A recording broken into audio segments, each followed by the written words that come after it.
way to success rate. Today let's look at the second part of the chapter on From Trade to Territory. Let's start. East India Company had a different way of expanding its role in India.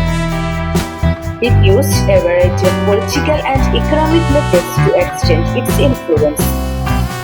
After the Battle of Buxar, the company appointed residents in Indian states. Now the question arises, who were these residents? Residents were the political agents of the Britishers who served the interests of the company.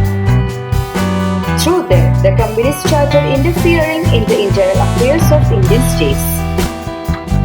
One such interference was Subsidiary Alliance. According to this, Indian rulers were not allowed to have their independent armed forces.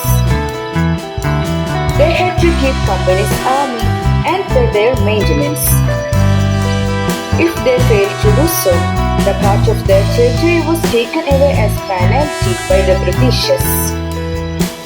In 1801, Lord Wellesley forced Nawab out to give over half of his territory due to non-payment of maintenance to the British army. Same happened with Hyderabad also. What about the southern part of India, especially Mysore? Tipu Sultan, the Tiger of Mysore. The company started facing threats both politically and economically from Mysore. Mysore had grown into a strong state under King Hyder Ali. Tipu Sultan, son of King Hyder Ali, was a very strong ruler in southern Indian state of Mysore. Tipu Sultan ruled Mysore from 1782 to 1799. In 1785, Tipu controlled the trade of Malabar coast and stopped the export of pepper, sandalwood and cardamom from his ports. He also stopped local merchants to deal with Britishers. Tipu Sultan took the help of French to modernize his army. It was a threat to East India Company. 4 wars were fought between the Britishers and Mysore and were known as the Anglo-Mysore Wars. In 1799, the Britishers won the Battle of Srirangapattanam against Mysore and Tipu was killed. Then Vodayas became king of Mysore with the condition of Subsidiary Alliance.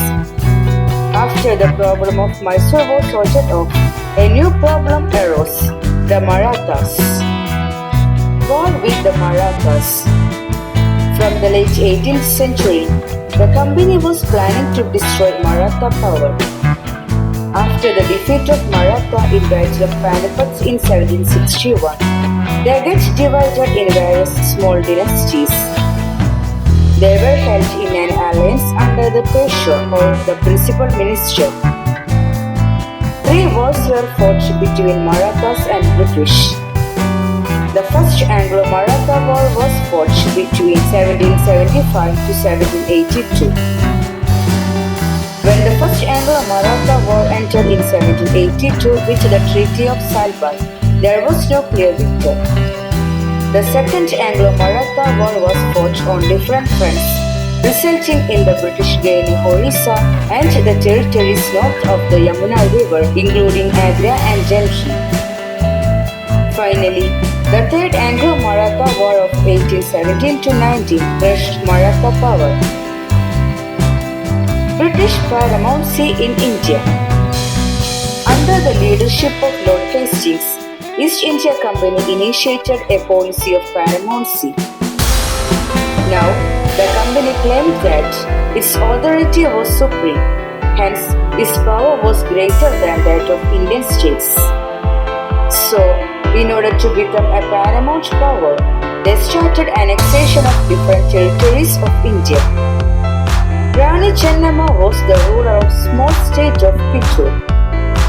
When the British tried to annex Kittur, Rani Chennamma took to arms and led an anti-British resistance movement. She was arrested in 1824 and died in prison in 1829. British also wanted to secure northwest front of their empire in India. For this, They fought wars with Afghanistan and Punjab, and finally won over its territories in 1843 and 1849 respectively. Doctrine of Labs. The Doctrine of Labs was an annexation policy initiated by Lord Dalhousie when he was India's Governor General from 1848 to 1856. According to this policy, if an Indian ruler died without a male heir, his kingdom would lapse and would become a part of company territory. With this policy, the company took control over Satara, Sambalpur, Udaipur and Jhansi. Finally, in 1856, the company also took over ours. Setting up a new administration.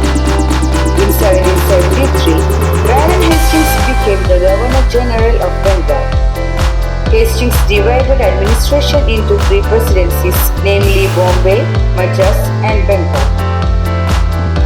He also codified laws with the help of Hindu Pandits and Muslim Muftis. Separate civil and criminal courts were set up under the supervision of collector, and also appointed the collector to collect revenue and maintain law and order. The Britishers felt the need of an army.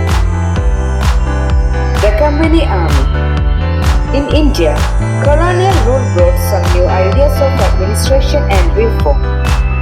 The Mughal army composed of cavalry and infantry. The army of the Mughal was dominated by cavalry. In the 18th century, changes occurred when Mughal successor states started recruiting peasants into their armies and training them as professional soldiers. The East India Company adopted the same method, which came to be known as the seaboard. In the early 19th century, the British began to develop a uniform military culture. This created a discontent among Indian soldiers and became one of the reasons of revolt against Britishers. Let's conclude this chapter. After going through the content of this chapter, we come to a conclusion that East India Company that entered India in order to trade finally gained power over the territories of India and became the ruler of our country. I hope you understand today's session.